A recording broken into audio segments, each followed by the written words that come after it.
એની મમ્મીએ ફોન કર્યો કે ભુવાજી, કીધું બોલો બોલ, કે અમે દવાની બોટલ લાવે છીએ. કીધું કેમ? બાધાની કોઈ ગુનો કર્યો? કે દીકરા ભણવા જઈ પણ માતાજી લુગડો ને વેચ નહીં, એટલે જોન ચેવી જ ના જવાનું. એટલે રાતે અમે દવા આપીને આખું ઘર સુસાઇડ કરી લઈશું. એટલે યાર આપણે તો ધક્કો ના રહે ને. કીધું માતાનું નામ બગડશે, બદનામી મળશે, આશ્વાસન આલો. અને આશ્વાસનમાં માતા જોણ, આપણે તો કશું આવડતું નહીં.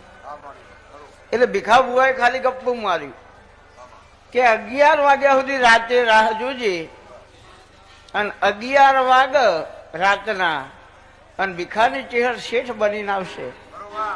તે સુટકેસ લઈને પૈસા લઈને આવશે. અને તારા દીકરોને દાગીના, કપડો અને વરરાજાના માટે ગાડી, આ બધી વ્યવસ્થા હું કરી દઈશ. અને સવારે જોન એવી નીકળશે કે તારા કુટુંબમાં, તારા પરિવારે કોઈએ વિવાહ નહીં કર્યા હોય, એવા ઠાઠથી વિવાહ ના કરાવું તો મારી આ ત્રીજી જાતનું નામ ઠઠારો હ.